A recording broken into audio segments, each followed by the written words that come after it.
Ethan Miller was 35, a single dad, and already exhausted before the night even began. Not the kind of tiredness that sleep fixes, but the kind that settles deep when you've been carrying responsibility alone for years. He stood outside the Golden Lantern Bistro in downtown Chicago, adjusting the collar of his white polo, the one his daughter Lily called his nice shirt. It wasn't expensive, just clean and pressed, chosen by a man who wanted to show up honestly. The warm glow inside the restaurant spilled onto the sidewalk, soft music drifting through the glass dot. It was the kind of place people chose when they wanted something to feel special. Ethan paused before opening the door, reminding himself why he was here. That morning, Lily had hugged him tight and whispered, "Go, Daddy, you deserve someone kind." Inside, the hostess smiled and led him to a small table for two near the window. The table was already set with candles and 2 wine glasses, like the night expected something romantic to happen. Ethan sat down slowly, feeling a familiar knot in his chest. Dating still felt unnatural, like wearing shoes that never quite fit Dot. As he glanced around, he noticed 3 men seated together near the bar: Dot, Ryan, Kevin, and Lucas from work. They were laughing softly, phones angled just enough to be discreet, eyes flicking toward him. They were the ones who had insisted on setting him up. "Trust us," they had said. "She's perfect for you." Ethan had wanted to believe them. Loneliness makes hope easier to manipulate. He checked the time, 7:05 p.m. The front door opened, letting in a cool breath of evening air, and Ethan looked up without thinking. That was when he saw her. She stepped inside hesitantly, pausing just long enough to gather herself before moving forward. She was a curvy woman, visibly plus size, wearing a deep emerald green dress that embraced her figure instead of hiding it. Her blonde hair was pulled into a high ponytail, soft makeup framing a face that was undeniably beautiful. Not in a polished, magazine way, but in a real, grounded way that felt warm and human. She scanned the room carefully, shoulders slightly tense, like someone used to bracing for judgment. Ethan recognized that posture immediately. When her eyes met his, something flickered there. Hope, mixed with caution. Ethan stood instinctively, pulling out the chair with a gentle smile. "Hi," he said. "I'm Ethan." She hesitated, then returned the smile, small but genuine. "I'm Claire." As she sat, smoothing her dress, Ethan noticed her hands tremble just slightly around her water glass. A quiet signal most people never noticed, but he did. In the corner, Ryan leaned toward Kevin, smirking. Lucas subtly raised his phone. Claire followed Ethan's gaze and understood immediately. Her expression changed, the smile dimming just a fraction. "So," she said softly, "this is that kind of blind date." It wasn't anger in her voice, just tired recognition. Ethan felt heat rise in his chest. "I didn't know," he said quickly. "I swear I didn't." Claire let out a controlled breath, eyes dropping to the table. "I should go," she murmured. Ethan didn't reach for her, didn't block her path. "Please," he said gently, "don't leave because of them. Only leave if you want to." She looked up, surprised. "You're not embarrassed?" she asked. Ethan shook his head slowly. "I'm embarrassed for them." In the corner, the 3 men watched closely, waiting for the moment she'd stand and walk out, waiting for the joke to land. Ethan leaned forward slightly, lowering his voice. "They don't get to decide what you're worth." Claire blinked, That wasn't the script she expected. And they don't get to decide what kind of man I am, he added quietly. Her eyes shimmered, and she looked away for a second, fighting something back. No one ever says that, she admitted. Ethan smiled, not brightly, but sincerely. I have a daughter, he said. I don't want her growing up thinking cruelty is funny.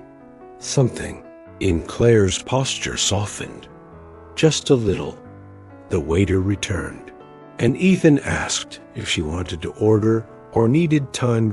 Claire hesitated, then nodded. I'll stay, she said, but I'm not pretending this doesn't hurt. Ethan nodded, double quotes. Good. I won't pretend either. They ordered dinner, the conversation tentative at first. Safe topics, small laughs. Then Claire said, They've done this before. Not exactly like this, but enough times that you start expecting it. Ethan exhaled slowly. They joke about me too. Single dad. Leaves work early. Boring life. Claire looked at him, surprised. Because you're a father? Because my daughter comes first, Ethan replied. If that makes me uncool, I'm okay with it. Claire smiled, this time warmer. I wish more men thought like that. As dinner continued, laughter from the corner faded. Other diners had started noticing. Phones shifted. Attention moved. Claire talked about her job, her love for baking, how she'd learned to enjoy food again after years of shame. Ethan listened like every word mattered. No one ever just listens, Claire said quietly. Then they've been missing out, Ethan replied. Halfway through the meal, Claire confessed, I almost didn't come. I stood in front of the mirror thinking, why bother? Ethan met her eyes. I'm really glad you came. For the first time that night, Claire believed it. The more Claire talked, the more Ethan realized how carefully she had learned to measure herself. Not because she lacked confidence, but because the world had taught her that existing loudly came with consequences. She spoke about birthdays skipped, about dressing rooms that felt like interrogation rooms, about dates where men pretended to be kind until their disappointment slipped out. Ethan didn't interrupt once. At one point, she laughed softly and said, It's strange how people think kindness is a reward you earn by looking a certain way. Ethan shook his head. Kindness should be the starting point. Across the room, Ryan leaned back in his chair, his grin faltering. Lucas lowered his phone, glancing around as he realized other diners were watching them now. Not the couple they meant to humiliate. Kevin whispered something, irritated, but the energy had shifted. The joke wasn't landing. Claire noticed it too. She straightened slightly, not with defiance, but with relief, as if a weight she didn't know she was carrying had eased. I keep waiting for the moment, she admitted, when someone suddenly looks embarrassed to be seen with me. Ethan met her gaze. That moment isn't coming tonight. The words settled between them, steady and unforced. Claire swallowed, eyes bright.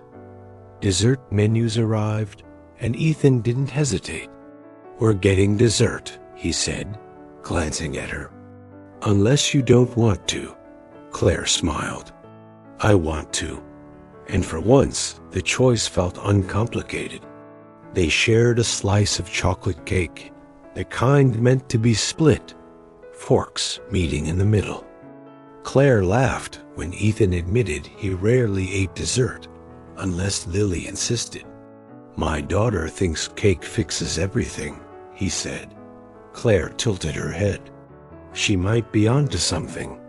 As they ate, a woman at a nearby table leaned toward Claire and said quietly, You look beautiful tonight. Claire froze for a second, then smiled and thanked her, voice trembling just enough to show it mattered. Ethan watched the exchange, something tightening in his chest. He had spent years teaching Lily to stand up to bullies, but he realized now how often adults failed at the same lesson. When the check arrived, Ethan reached for it instinctively, then paused. "May I?" he asked. Claire nodded. "Thank you." There was no tension in the exchange, no power struggle, just mutual respect. Behind them, chairs scraped loudly. Ryan, Kevin, and Lucas stood, faces tight, realizing they were no longer invisible. Ryan muttered something under his breath, but his voice cracked when he noticed several phones pointed at him now. The lens had turned. As they passed Ethan's table, Kevin scoffed. "Relax, man. It was just a joke." Ethan didn't raise his voice. "A joke is only funny when everyone can laugh," he said calmly. The room went quiet enough for the words to echo. Claire felt her chest tighten. She had waited her whole life for someone to say that out loud. Lucas tried to smile it off, but his eyes were wet. No one laughed. They left quickly, shoulders hunched, applause following them from one table, not mocking, but approving. Claire stared after them, stunned. "Did that just happen?" she whispered. Ethan nodded. It did. Outside, the night air felt cooler, cleaner. The city hummed around them, indifferent and alive. Ethan offered Claire his jacket, then stopped himself. "Only if you want," he said. She smiled and took it. "Thank you for asking," she replied softly. They walked side by side, not touching, but close enough to feel the presence. Claire broke the silence. "Why did you stay?" she asked. "It would have been easier to walk out." Ethan thought for a moment. "Because my daughter's watching the man I become," he said. "And I want her to learn that dignity isn't negotiable." Claire's eyes filled. "That's rare," she said. "I don't think it should be," Ethan replied. At her car, Claire hesitated, keys in hand. "Can we do this again?" she asked. "No jokes. No setups," Ethan smiled. "Yes, and next time you choose the place," she laughed. Deal. Monday morning arrived faster than either of them expected. At the office, the atmosphere was thick. Someone had uploaded a clip from the restaurant, but not the way Ryan intended. It showed the laughter, the setup, and then Ethan's calm voice cutting through it. By noon, HR had called meetings. Whispers followed Ryan, Kevin, and Lucas down the hallway. Claire kept her head down, heart pounding, until a coworker stopped by her desk and said, "I'm sorry. That never should have happened." Then another and another. Each apology felt like a small stitch closing an old wound. Later that day, Ryan cornered Ethan near the copy machine. His voice shook. "It was just supposed to be funny." Ethan met his eyes. "Then learn what funny looks like," he said. When Claire walked past, Ryan went silent. She didn't gloat. She simply said, "You don't get to use my pain for entertainment." Tears slipped down Ryan's face, unexpected and humiliating. Ethan placed a hand on the copier, steady. "Do better," he said. That Friday, Ethan texted Claire. "Dinner again?" "Your pick," she replied almost immediately. "Yes, and I'm wearing green again." This time, when Claire walked into the restaurant, she didn't scan for exits. She walked straight toward Ethan, shoulders relaxed.